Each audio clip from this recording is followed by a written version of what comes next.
Most of us find it hard to say no, especially at work when you can have multiple requests coming from your team and other parts of the organization all at once. As human beings, we're naturally inclined to cooperate. We crave acceptance and fear disappointing others, especially in a workplace setting. This can make saying no feel like going against our natural instinct to please everyone. In this video, we're going to give you 8 essential tips that are guaranteed to help you say no more confidently at work. Saying no in the workplace isn't a sign of weakness or rudeness. It's a critical step to managing your team and your own workload. One of the main reasons to say no more often at work is that it can save you a lot of time. We all know that time is precious, and every minute you spend doing things that aren't critical to your job is a minute that you're not spending on the work you should be doing. Also, saying no can help you and your team focus more on your priorities and values. If you only say yes to the things that really matter to you, it's easy to say no to the things that don't. Finally, saying no can actually make your relationships at work stronger. It's important to be honest with your coworkers, and saying no can help set clear boundaries and prevent any misunderstandings in the future. So, now that you know that it's acceptable for you to say no more often at work, how can you make sure that you do it effectively and respectfully? Tip 1. Start small. Start with the smaller requests. These could be things that don't have a significant impact on your team or project. Saying no to these will help you build your confidence.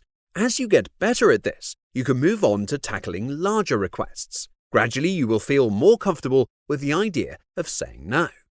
Tip 2. Offer a not now instead of a no. Instead of giving a flat-out no, try saying not now.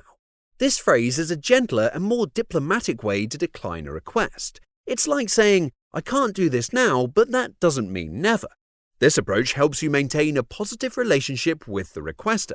It also leaves the door open for the future and feels less like a flat-out refusal. Tip 3. Don't feel you need to offer an explanation.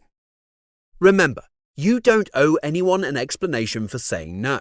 While it might feel rude or awkward at first, it's important to understand that your time and energy are valuable. Be polite, but firm in your refusal. A simple, I can't commit to that right now is completely acceptable. Tip 4. Offer an alternative.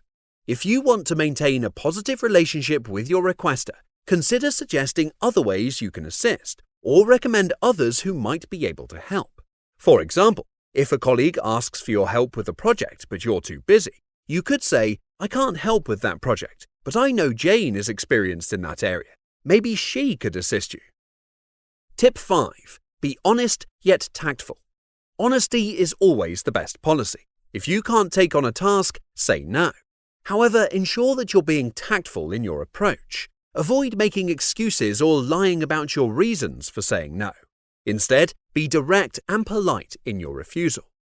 Tip 6. Use non-verbal communication. Non-verbal cues are an essential part of communication. Use your body language to reinforce your message. A simple shake of the head or a firm posture can signal no effectively. Avoid making eye contact or nodding while you're declining, as these signals can be confusing. Tip 7. Stay consistent. Consistency is key when it comes to saying no. If you decline a request one day but accept a similar one the next, it can send mixed messages. Try to be consistent in your decisions and the reasons you give for saying no. Tip 8. Practice, practice, practice. Asserting yourself can be hard, but like any skill, it gets easier with practice. Rehearse saying no in a variety of scenarios. You could practice with colleagues, friends, or in front of a mirror. Try to anticipate potential requests and come up with responses in advance. The more you practice, the more natural it will become.